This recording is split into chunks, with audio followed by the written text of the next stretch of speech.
The NBA provides players to become millionaires overnight after being just 1 year removed from high school. We have seen the league even create billionaires. Superstar LeBron James is America's newest billionaire tonight. However, with this fame and success at such a young age, it can come with an immense amount of immaturity and poor decision-making. One of the biggest traps these young players can get themselves stuck in is choosing the wrong woman.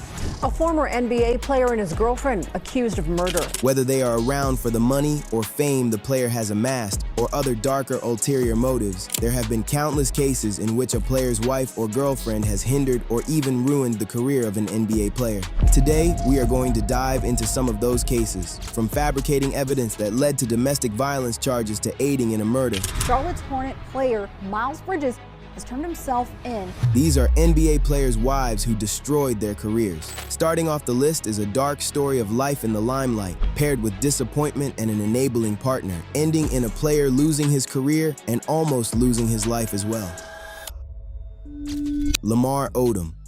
Lamar Odom was one of the essential pieces in the Los Angeles Lakers' back-to-back championships in the 2008 to 2009 and 2009 to 2010 seasons. Over this stretch, he was averaging 11 points, 9 rebounds, 2.9 assists, along with a block and a steal per game, serving as a Swiss Army knife, taking care of what needed to be done for the Lakers on both sides of the ball. In the off-season leading up to the 2009 through 2010 season, he was married to Khloe Kardashian, while she would be with him through the most successful stretch of his career, with Odom winning an NBA title and a 6th Man of the Year award in the couple's first 2 years of marriage. As the relationship wore on, it would lead to an extremely steep decline. It would be unfair to completely blame this drop-off on Khloe, as Odom was traded from the Lakers, a team in which his skill set fit in perfectly, to the Dallas Mavericks, where he was asked to do much more and did not have stars like Kobe Bryant and Pau Gasol to bear a vast majority of the offensive load. Along with this, Odom was 32 years old when he joined the Mavericks, an age at which it would not be atypical for a player to begin to fall off. However, the main catalyst behind this fall-off was none of the previously discussed reasons, but one that Kardashian actively enabled. While drugs had been a frequent problem for Odom throughout his life, with his substance abuse beginning when he was 14 years old up to this point in his life, it had not been reported that he had partaken in anything other than marijuana and alcohol.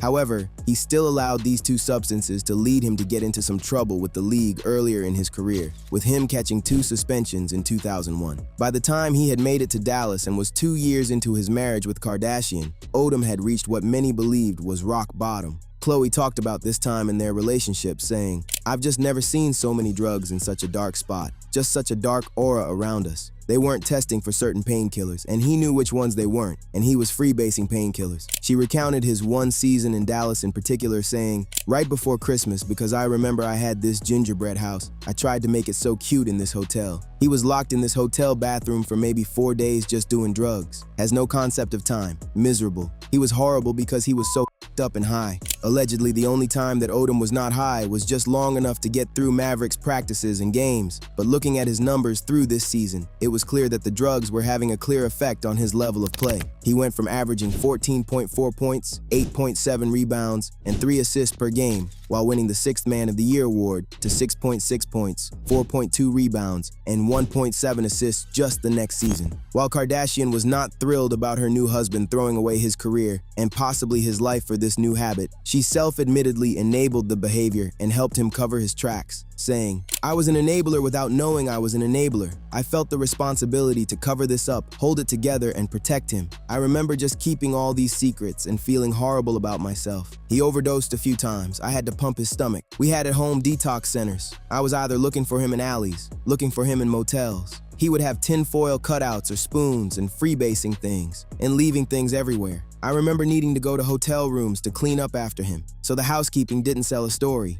Shockingly, even as this habit continued, Odom was able to land another 1-year contract with the Los Angeles Clippers, where his career began. He was able to suit up for all 82 games, but it was clear that the game had left him, with his numbers taking an even further dip than in Dallas. Even with him playing the worst basketball of his life and his time in the league coming to an end, the worst was still to come for Odom. In October 2015, Odom overdosed in a Las Vegas brothel due to a near-fatal concoction of alcohol, weed, and cocaine. This bender left him in a 3-day coma in which he suffered 6 heart attacks and 12 strokes. After being in recovery for some time, Odom eventually would once again succumb to his addiction, eventually leading to the divorce of the couple in 2016. The divorce is over. Chloe and Lamar have submitted their divorce case. Since the divorce, Odom has been able to remain completely sober, finding a newfound lease on life. Up next is a complex case that led to a player being placed behind bars at the peak of his development, on the brink of possibly earning a long-term max contract that not even prosecutors could fully understand. Miles Bridges. In the offseason leading up to the 2022 through 2023 season, Miles Bridges was coming off of a season in which he had developed into what many believed could be a competent second option on a playoff team, averaging 20 points per game for the first time in his career. However, on June 29th, he was arrested following an alleged assault of his former girlfriend and the mother of 2 of his children that left him facing a felony count of causing harm to a parent of a child and 2 felony counts of child. He was quickly released on bail, but still stood trial. Bridges pleaded no contest to these charges and was let off with just 3 years of probation. Along with the probation, he was required to complete a year of domestic violence counseling, a year of parenting classes, 100 hours of community service, and weekly drug tests. Along with this, he could not own any firearms and was served with a 10-year protective order. The league came down hard on him as well, giving him a 30-game suspension. However, Bridges did not go on to play a single game in the 2022 through 2023 season. After seemingly getting off lightly, just a little over a year after being initially arrested, Bridges was issued a criminal summons for violation of the protective order. In the alleged incident, he threatened his former girlfriend and damaged her car, with Bridges allegedly throwing pool balls through the windshield and denting the windows and car as he struck it while the ex-girlfriend and his children were in the vehicle. He once again surrendered and quickly posted bond. However, this time the charges were dismissed due to insufficient evidence to warrant prosecution. Prosecutors claimed that she gave conflicting statements to police and later said that she was unsure how the damage to the car occurred. While it is very possible that she simply walked back her initial statements in an attempt to protect the father of her children, it unfortunately also raises questions about the validity of the first case she had against Bridges. While time, along with the courts, will tell what did or did not happen, the damage to Bridges' career is irreversible. While he still has the chance to prove himself as a very capable contributor on the Hornets, the reputational stain is still there, with many still believing that he has no right to be a part of the NBA. Along with this, the off-the-court issues have been a driving factor in Charlotte not committing to a long-term deal with the promising power forward, and with him being set to turn 29 by the time his current contract expires, there is a strong chance that he will never be able to secure the long-term max contract that many believed he was well on his way to being offered before he was initially charged. Now, we will move on to a Hall of Fame point guard whose extramarital affair may not have just ended a beloved era of a franchise, but also spelled the end of an elite career. Steve Nash. The 7 seconds or less Phoenix Suns is one of the most successful and beloved eras in the team's recent history. However, this era, along with a Hall of Famer's career, was arguably brought to an end because of one woman.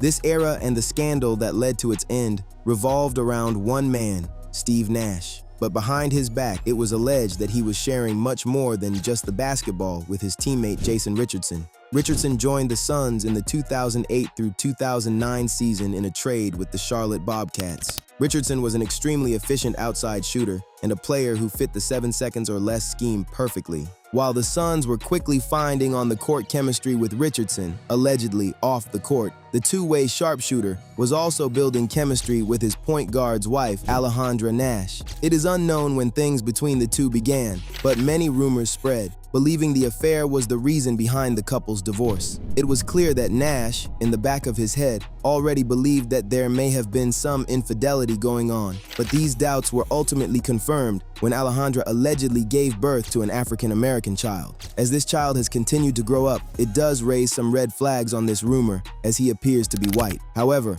If they are to be believed, it would make sense why Nash promptly filed for divorce just one day after the birth. In the aftermath, it would be alleged that Nash was instead the cheating party. Whether either or neither allegation is true, Richardson was still promptly traded from the Suns to the Orlando Magic in a mid-season trade. Nash would remain with the Suns for just one additional season after the Richardson trade before signing with the Los Angeles Lakers. While the big four of Nash, Kobe Bryant, Dwight Howard, and Paul Gasol were hyped up to rival the big three of the Miami Heat, Nash was not much of a contributor during his 2 seasons in Los Angeles. Whether it be the divorce weighing on him or the injuries and age beginning to catch up to him, he struggled to return to his former glory following this alleged incident. Next up is another convoluted case of potential abuse that almost spelled the end of a legendary point guard's career. Jason Kidd. To the outside world, Jason and Jumana Kidd were the perfect couple. They were the first family of Phoenix sports during Jason's time with the Suns, and they even hosted a local annual telecast of the city's New Year's Eve celebration. However, on one night in 2001, the mask would slip, and it would lead to the biggest scandal of his Hall of Fame career.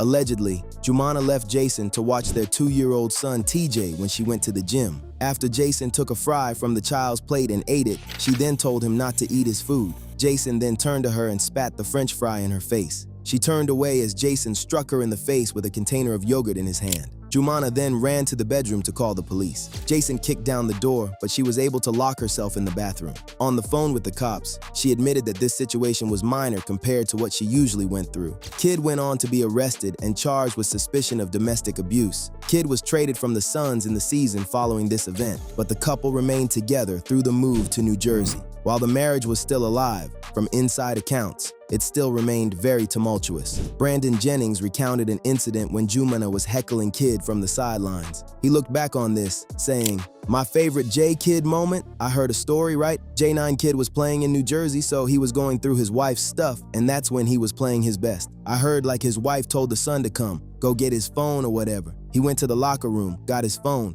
and she was like showing the phone, I see everything. He was like coming down the court like, you ain't see nothing yet, and then doing his thing on the court. That was cold." It could have been incidents like this that led Jason to file for divorce on January 9th, 2007, citing extreme cruelty, jealousy, paranoia, and the threat of false domestic abuse claims as grounds for the divorce. While he did not fight the initial allegations in Phoenix, threats of false domestic abuse claims being one of the reasons for divorce do raise some questions about the initial claim in 2001. Regardless of this though, it was clear that following this event, she was cheering against her husband and, as things in the marriage continued getting closer to the end, was looking to do what she could to ruin his career. However, Jason Kidd went on to go down as one of the best point guards that the league has ever seen, and even went on to have a lengthy career as a head coach following his retirement.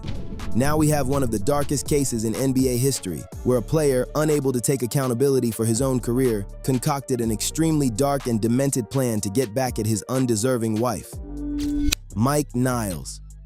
Mike Niles is not a player that many fans are familiar with, or a name that remains in NBA history because of his play on the court. Despite being selected with the 83rd overall pick in the 1979 NBA draft by the Philadelphia 76ers, he went on to never play a single game with the team. He pivoted to the Continental Basketball Association, but was suspended and released from his team after requesting to receive medical care for a badly sprained ankle in Los Angeles. After undertaking an intense rehab and workout routine, he turned heads at a Phoenix Suns training camp. Not only did he earn a spot on the team, but he also saw the floor in 44 games. Shockingly though, this was his only season in the NBA. Following his unexpected and unwanted retirement, Niles struggled to find work and quickly became jealous of his wife Sonia, who was covering the couple's bills while Mike tried to get back on his feet. The embarrassment that came from this, paired with Niles blaming his wife for the end of his basketball career, led to him concocting a sinister plot that would end in bloodshed. He met with Noel Jackson, a known gang member in the area, offering him $5,000 to kill his wife. Mike was out for the $100,000 life insurance policy that he would receive if Sonia passed. On December 13, 1984, Niles staged an argument with Sonia in which he stormed out of the house. This gave Jackson his cue to enter the home with a 12-gauge shotgun. Sonia was able to flee the house when she saw Jackson enter, but tragically, while she was initially able to get away, she was ultimately unable to evade her attacker. Jackson shot her from point-blank range, ending her life. Both Niles and Jackson were rightfully charged with murder. However, during the trial, the two attempted to pin the blame on the other. Neither was successful, but Niles was able to avoid the death penalty, being charged with life in prison without parole, while Jackson was sentenced to death. This thoughtless and careless act by Niles to carry out this heinous plan not only rightfully ended his chance at ever making a return to the NBA, but also the chance of his ever living another day as a free man. What if I told you a player reaching his basketball peak would go on to derail his career for one of the most famous women on the planet? Kris Humphries. Now we will move on to a much lighter topic. The Kardashian curse is a well-known topic throughout the NBA fan base. We already discussed Lamar Odom, possibly the player hit the hardest by this curse. While you could possibly build a solid lineup with the players the Kardashian clan has dated, none of them had their career and public image impacted by a relationship with one of the sisters more than Kris Humphries.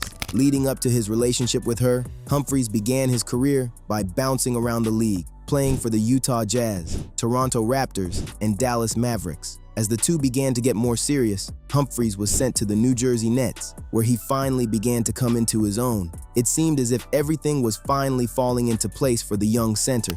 He was dating one of the most famous women in the world, and he was playing some of the best basketball of his career in one of the league's biggest markets. This led to him proposing just 7 months after the couple allegedly started dating. Shockingly, on October 31st, 2011, Kardashian filed for divorce after being married for just 72 days. Years later, it would be revealed that the most likely cause for divorce was the budding romance between Kardashian and rapper Kanye West, with the two beginning to date while the divorce proceedings were still ongoing. West even dissed Humphries in his song Cold, saying, "And I'll admit I fell in love with Kim."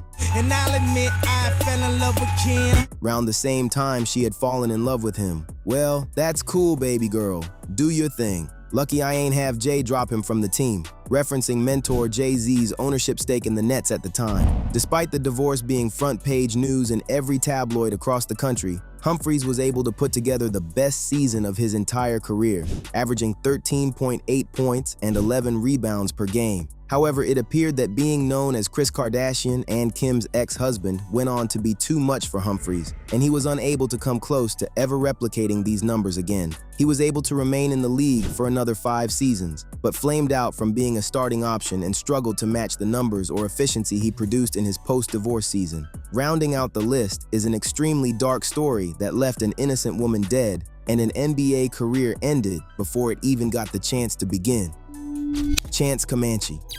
Chance Comanche was a player who had to grind his way just to make it to the G League after going undrafted in the 2017 draft. After some time in the Drew League, he joined the Memphis Hustle, finally getting his chance to prove himself. After bouncing around the G League, he eventually landed with the Stockton Kings. He was finally coming into his own before chilling details were released regarding Comanche's activities off of the court. He and his ex-girlfriend, Sakari Hamden, planned and carried out a brutal plan to murder Mariana Rogers in the Nevada desert just hours after a Kings game. During the trial, many motives were revealed as to why this heinous act may have been carried out, one being that Rogers made death threats towards Hamden, while some close to the victim believed that this crime resulted as a result of Hamden implicating her boyfriend in a double murder case. Comanche first offered his friend cash to murder Rogers, but after being declined, he chose to carry out the chilling crime himself, alongside Hamden. Just hours after one of Comanche's games, both women who worked as prostitutes met for what Rogers believed was a work double date. Instead of a date, she was walking into a setup where Comanche acted like a client of the two, offering $1,000 for the night. During the act, Rogers had her hands tied behind her back before the couple strangled her to death. Afterwards, they heartlessly dumped her body in the desert under a pile of rocks. The couple then returned to the hotel room, where Comanche rejoined the Kings on the team bus as if nothing had happened. Both were convicted on 4 charges relating to the crime. While neither has been sentenced, they are both facing substantial time behind bars, with Comanche's career coming to an obvious and rightful end. Let us know your thoughts in the comments section, and before you leave, don't forget to like this video and subscribe to Hoops Rivals so you don't miss the next ones.